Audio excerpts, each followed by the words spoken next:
Fin de la novela Adorni.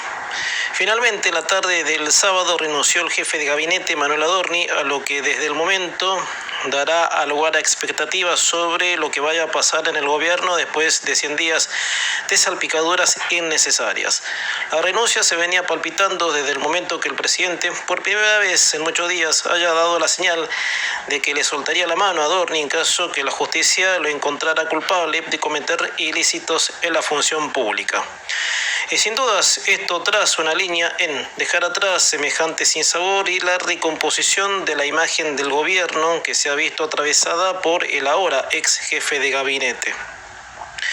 Adorni fue el funcionario más protegido por los hermanos Milei que los otros, como Espert y Spagnuolo, que ni bien se les descubrió algo raro, han dado un paso al costado sin que Milei les pida la renuncia. En el profundo análisis de la cuestión, 100 días de incertidumbre de un gobierno que dejó de hacer lo que tiene que hacer es mucho tiempo, por lo que ahora va a significar para que el gobierno salga de semejante entuerto y vuelva a los carriles del modelo. Porque, a decir verdad, y reconocido por el propio presidente semanas atrás, la gestión se había estancado, incluso con números de la economía algo disparados, pero que la protección de Adorni detuvo lo que había que seguir no cabe ninguna duda. El reemplazante será Diego Santilli, y la que queda también es cómo queda la interna en La Libertad Avanza, porque es ver también cómo se posicionan los que apoyaron a Adorni ahora que dio un paso al costado. En el gobierno va a haber mucho trabajo de reestructuración porque la mala imagen ya quedó impregnada y eso, en un corto o largo tiempo, se va a tener que arreglar. Hay que ver si parte de la sociedad, la que sintió cierta desilusión con el tema, vuelve al ruedo con la confianza con el gobierno, teniendo en cuenta lo complicada que es también la sociedad en confundir la ejecución del modelo con el desperfecto de unos de sus funcionarios.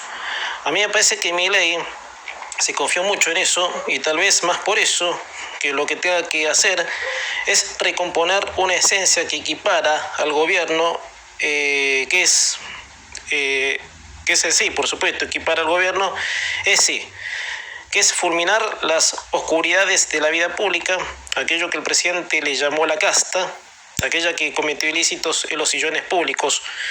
Veremos qué pasa en un desembolso de data que va a ser inevitable, teniendo en cuenta de que era totalmente innecesario llegar a esta situación.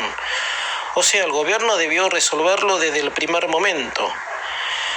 El tema con Adorni comenzó con aquel viaje a los Estados Unidos cuando parte del gobierno que viajaron a Nueva York se disponían a presentar un plan de inversiones llamado Argentina WEC. Bueno, en ese momento se lo acusó a Adorni de llevar a su esposa usando un avión pagado con fondos públicos y de ahí empezaron a salir cosas no del todo claras como los prestamistas, las casas de lujo, en fin. Nada encajaba con nada en relación a lo que era Adorni antes de llegar a la vida pública en cuanto a su declaración de bienes. Lo que terminó de enterrar a Adorni fue la declaración jurada que había presentado, cuyos números eran más dudas que certezas. El desgaste político del gobierno cobró notoriedad por el episodio de la declaración jurada de bienes y por el misterioso apoyo del propio presidente, que se pensaba de que algo muy oculto había como para que el presidente obre de una manera de, poco menos, no importar quemarse poniendo las manos en el fuego por uno de los suyos que tenía cientos de sospechas que tornaban una presión institucional, que es lo que lo lleva a renunciar. Llegó un momento en donde esa olla a presión hiciera que el presidente suelte a Adorni porque la situación se había tornado insostenible. Y como dije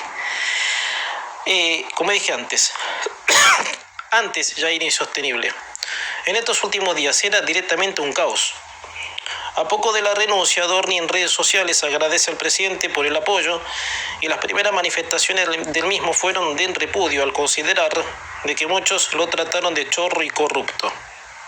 Pero este fue el fin de una novela, valga la redundancia, que tuvo más capítulos de lo necesario.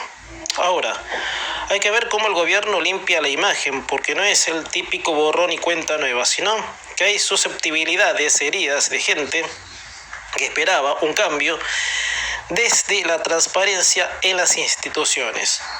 Por eso, ¿logrará el gobierno recomponer su imagen? Vamos a ver. Ojalá que sí.